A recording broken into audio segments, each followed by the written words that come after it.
Buying a house seemed unrealistic for many young Australians at the start of last year, but then the COVID-19 pandemic hit and saving became a higher priority.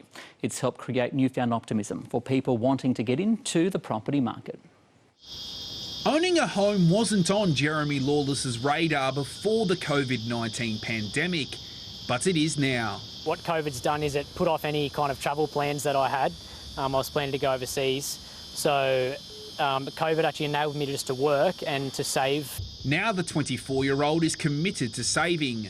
Being more prudent with my finances and, probably in a way that I wasn't pre-COVID, and I was probably a bit more reckless with what I spent my money on. But now that I've got that goal in mind, it's definitely something that I'm looking towards in the near future. It's a habit 70% of young Australians are intending to maintain, according to new research, which also found that nearly 45% of young Australians are more likely to want to purchase a home now.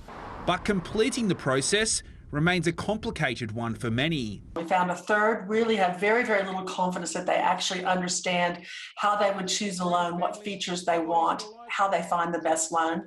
And 1 in 10 have no confidence at all that they understand how to get a home loan process. Sold.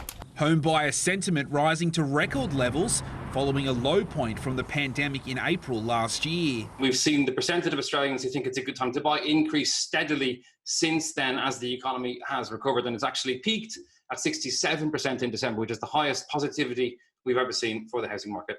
At 1,615,000. Some economists warn first home buyers need to act now. Prices rise, they typically rise at a faster rate than first home buyers can save their deposits. So I think we've seen an acceleration in first home buyer activity because of the prospects and the fear of higher prices this year in most capital city markets.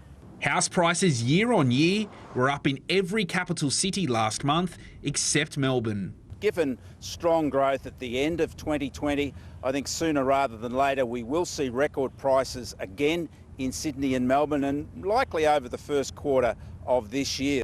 Adrian Archuli, SBS World News. And if you're